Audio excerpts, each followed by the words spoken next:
Hello friends, my name is Natalia Portia and I am an attorney who is based in Biloxi, Mississippi. Welcome to my YouTube channel, and this is the third video about DUI, specifically video about how law enforcement officers investigate DUI in order to convict you of DUI, right? In order to charge you with DUI offense. So in this video, we will talk about pre-arrest screening stage of DUI investigation. Okay, specifically about field sobriety standardized tests. And those tests could be found in the book, in the manual, and there are several of them, guys. It's actually a lot of them, right? And this is what law enforcement officers use in order to convict you of DUI, in order to spot clues for DUI, to determine whether you are operating a vehicle under influence, right? So now let's talk about the field sobriety, standardized field sobriety tests. So what they are pre-tests according to this manual. There are 3 tests, and those tests, what they do is they see if you can divide your attention, right? They are divided attention tests to find out whether you are under intoxication. If you watch my previous videos about DUI, I will leave the link in the comments so you can go to comment section and find out about 2 previous videos where I talk about the how law enforcement officer, how he determines when you're driving a vehicle whether you are under influence, drug or alcohol. So this is the 3rd stage. This is already when officer pulled you over, and after the initial contact between officer and the driver, he determines that the driver might be probably more likely than not intoxicated, and this is when the officer asks a driver to step out of the vehicle, right? And so the officer is getting ready to perform field sobriety tests. So I've been practicing law for over 10 years. I did a lot of DUI, defended a lot of DUI cases. I've won a lot of them, and I can tell you that more I practice law, more I win. I don't know why.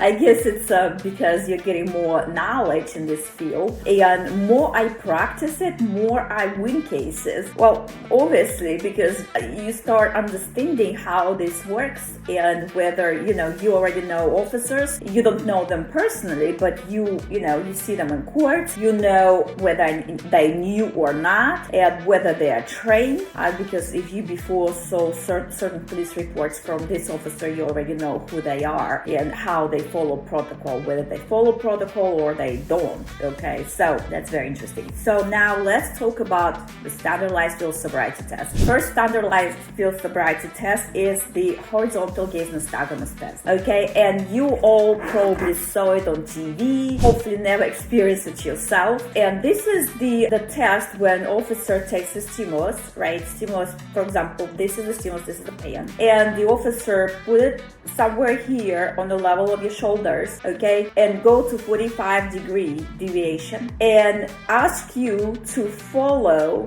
your eyes, right? To follow the pen with your eyes without turning your head. Okay, and so what he is looking for whether your eye, why it follows the stimulus, whether it jerks, right? Both of your eyes. So what they need to do is they need to find, in order to convict you of DUI under this stage of investigation, they need to see if your eye will be jerking, right? So the perfect cue will be, for example, if even it's, you are performing your test and your eyes start to jerk before even the stimulus reach 45 degrees. So this is one of the cues, right? Now, it's very important for the officer to ask you certain questions and make sure that you can actually perform this test, that the result of the test, if there is an nystagmus, can be accurate, right? Because if, for example, you suffer brain damage, or you have inner ear infection, or there are different kinds of nystagmus, right? And it doesn't have to be nystagmus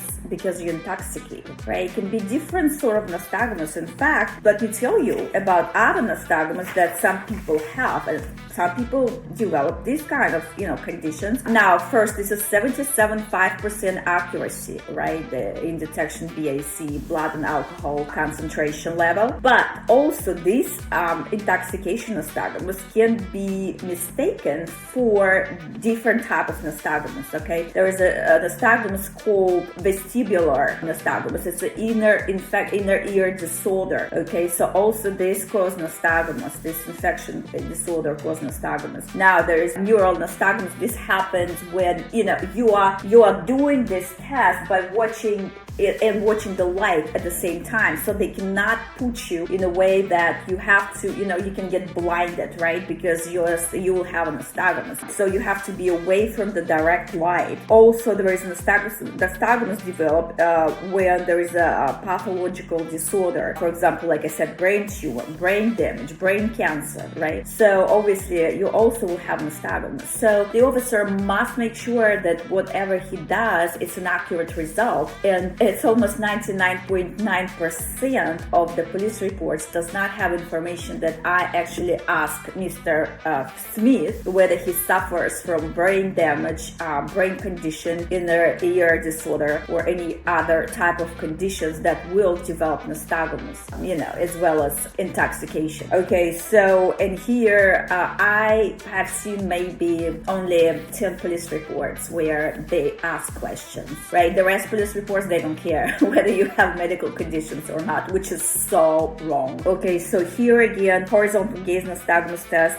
It's a divided attention test. The officer must see 3 cues in each eye. All right, it's lack of smooth pursuit. First cue is when this officer moving the stimulus and your eye cannot follow the stimulus smoothly, right? It starts jerking. So that's number 1. Number 2 is when nystagmus at maximum deviation, that they start jerking before it reaches 45 degrees, right? That's also a cue. And also if the eye start, like I said, the eye start jerking at before 45 degrees deviation, then, there is a cue. However, this is very important to know, and that the officer, when he reached 45 degrees, right, he must hold this stimulus for 4 seconds. If the jerking is less than 4 seconds, guess what? The test is not accurate, because it will not be considered as an accurate evidence, because the manual states that it has to be 4 seconds. It has to be held for at least 4 seconds. The jerking must be at least for 4 seconds, okay? Anything less than that is not accurate. So this is also important test, which is included in field sobriety test. It's a walk and turn test, and you probably all heard about it, right? It's 65% accurate. Okay, so what is walk and turn test is when the conditions of performing of this test is very important, right? So you must be in a dry, even area, like it cannot be any water there, right? It cannot be any damage of the area. It has to be dry, hard, level, non-slippery level, right? And the surface must be, it must be sufficient space to perform the test, and also it must be non-slippery surface. Now, the person cannot wear certain footwear. For example, if the person has heels higher than 2 inches, the person must be required to remove heels, okay? Now, this is 65% accuracy. Here, officer must always, if there is a person who is older than 65 years of age, the test might not be accurate. And this is what actually this manual provides, right? A lot of them, like I said, there are several manuals that can be used to train officers, but this is what majority of them, all of them provides, that if the person is older than 65, there is, the person cannot accurately perform this test. Also, who cannot accurately perform this test is when the person has back problem, when the person has neck problem, when the person has leg problems, okay? And when the person has, of course, inner ear infection, inner ear problems, right? The person cannot understand and hear very well also. So this organization identified the following conditions which may interfere with person's ability to perform the test, okay? And this is wind, weather condition, right? If there is a windy or slippery condition, if it's raining, it cannot be accurate. Subject age, like I said, if the person is over 65 years of age, also cannot be accurate. And subject's footwear, right? If the person has a difficult, like heels or uncomfortable shoes, anything that, not stable, then it's not accurate. So if the officer observes that there are a total of 8 cues here, and if the officer observes 2 or more cues, then that means he meets the criteria. That means the person is under influence, 65% under influence, right? Now, so what cues the officer are looking for at this stage? He's looking for example, if the person cannot keep a balance, right? If the person starts too soon to perform the test too soon, if the person stops during performing the walking test, does not touch the heel to toe, steps on of the line, uses arms to balance, right, to help himself or herself, improper turn, and incorrect number of steps. Now, you have to remember that officers, they are trained, some officers, and majority of them,